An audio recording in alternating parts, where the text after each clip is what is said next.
All right, news on the go for you this Monday morning. The Electricity Minister is giving an update on the implementation of the Energy Action Plan. Kgosientsho Ramokgopa is now speaking. Let's listen in. For consideration. So I think it's important that when we look at the VGBE report, it's not necessarily in isolation. Essentially, it's if you like, a combination, a tapestry, part of the tapestry of the work that has been done in this area, trying to, from one angle or the other, trying to understand the operational performance at Eskom. I think that just three major themes that are cutting across all of these reports that I've mentioned: the Ministerial Technical Task Team Review Team, the World Bank report, the WSP report, the VGBE report, and the work that I've done, the report on the diagnostic generated by the Minister in the Presidency responsible for electricity. So three broad themes. The first one is issues around the processes. Essentially, this talks to issues around the management of infrastructure. And then the second theme is around the operating systems and plant. And then the third theme has to do with people, mindset, behavior, capabilities, the issues of morale, you can mention them. So those are the three broad themes that are coming out of this exercise. So I think it's important that there's an appreciation that, of course, there is some work that is being done on how best to respond to these issues.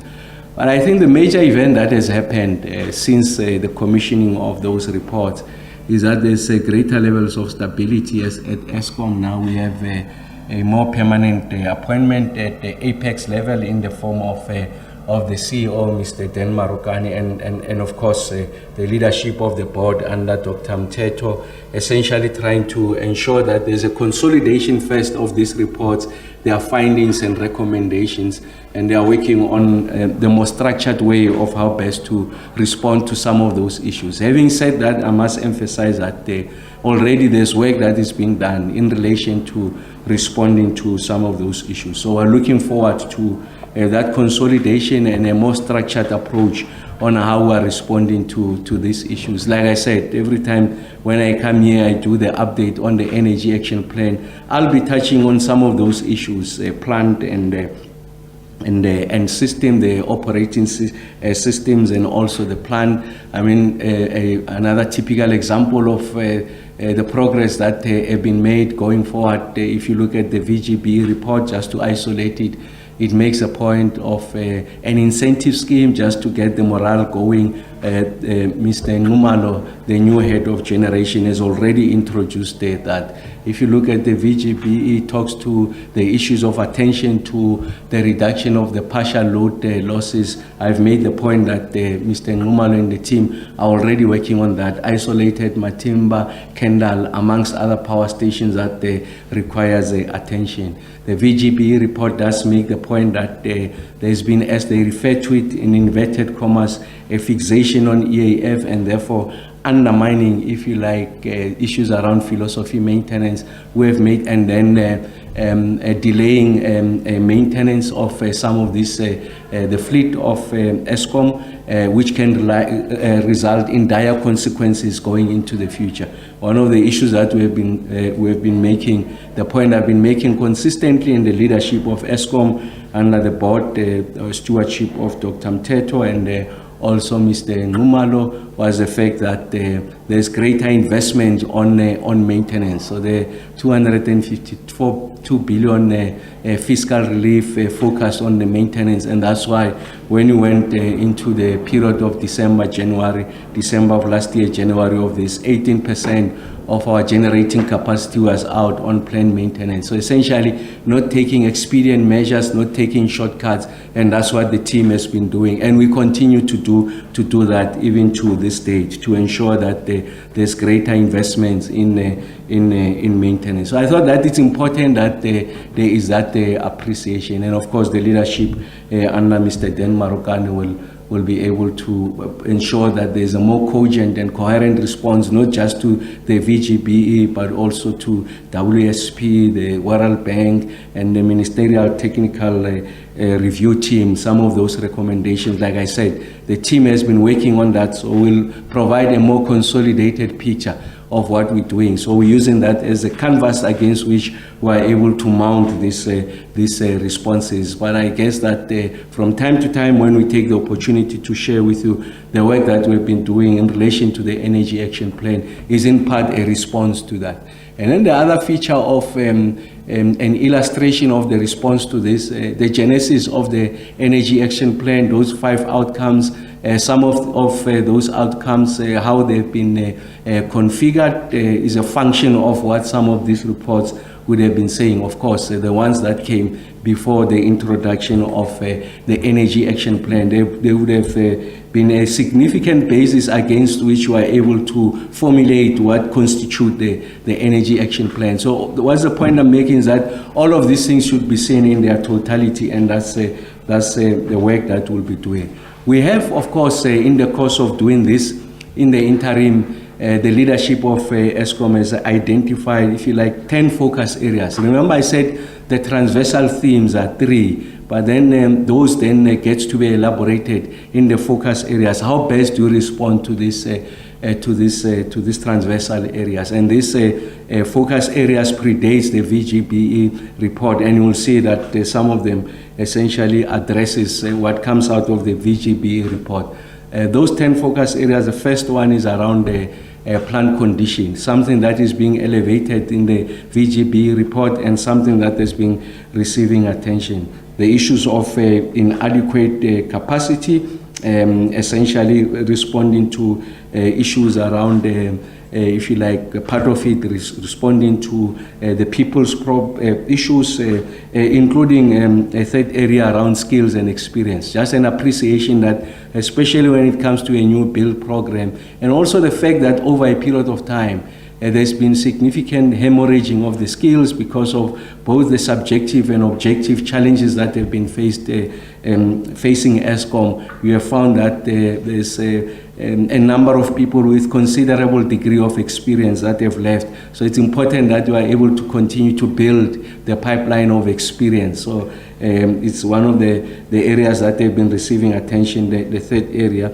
And then the other one is the new build defects. So I think it's a matter of public record that there's a number of defects that accompanied, if you like, the commissioning of both Kusile and Medupi, and those are receiving attention. So those are some of the areas that were receiving attention. And then the Eskom Roadtech Industries, essentially, if you like, an arm of Eskom, an implementing arm of Eskom from a technical point of view. I think they need to capacitate it so that there's no over-reliance on external parties. And that's one of the issues that comes out of the VGB report, over-reliance on external parties without necessarily building internal capacity. So one of the focus areas is really about strengthening that ROTEC. And of course, we know that Mr. Nxumalo comes out of that area arena, and we have I think the leadership of ROTEC now confirmed the stability there, and they also continue to build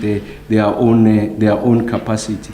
And then there's issues of fraud and corruption, the point that we've been making consistently, the need for us to ensure that we're able to address issues of leakage, because they undermine the degree and ability of Eskom to respond to these challenges. It's a focus area of attention. And then there are issues around coal. Of course, on record, when we came on stream, the issues around coal quality, how you manage the coal assets, now that you've got Kusile, the degree to which you're going to get to a stage where you are going to run the 6 units, whether you are able to confirm the availability of that supply. So there's a coal management plan that Eskom has put in place. So that's another focus areas.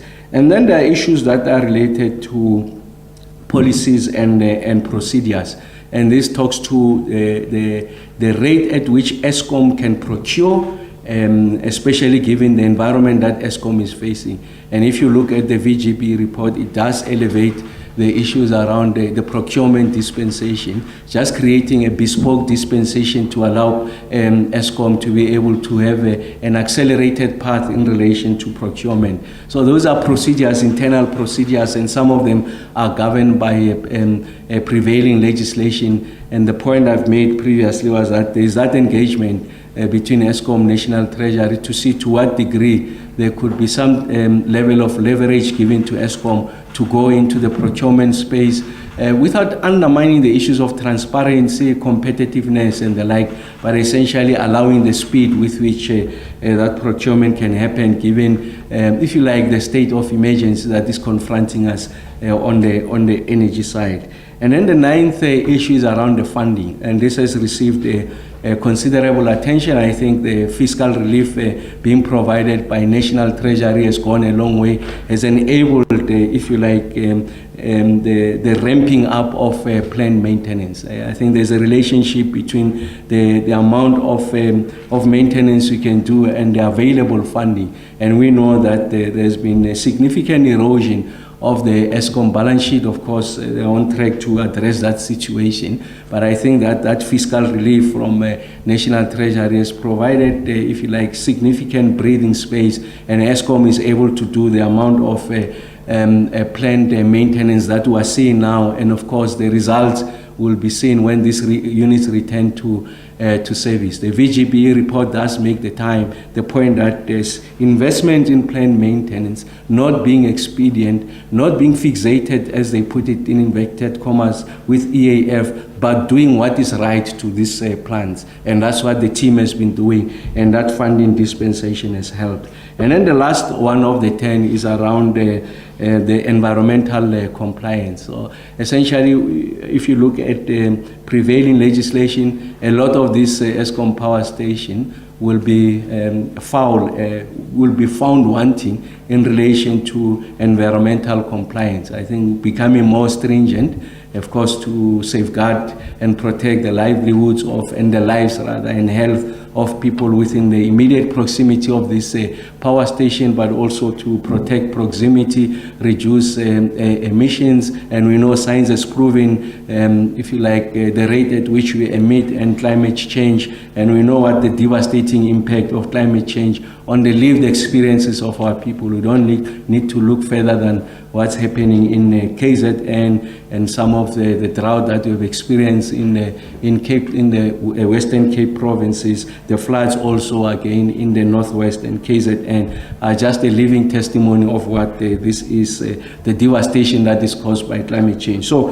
it's important that in the course of this, we are able to focus on issues of environmental compliance, and I underline compliance because we have no other option but to comply with those legislative prescripts. So the point I'm making is that having identified those 3 transversal areas, and then there's these 10 focus areas. Of course, the leadership under Dr. Teto and the CEO. All right, we're going to step out of that media briefing live to you there from the capital. Kgosientsho Ramokgopa, the Electricity Minister, giving us an update on the implementation of the Energy Action Plan. I think a big point to take home there is that he reckons there's a whole lot more stability at Eskom than there was perhaps a few years ago, especially given the recent appointment of Dan Marokanye as the new CEO. Of course, remember, Mteto Nyati was appointed as the chair of the Eskom board quite some time ago.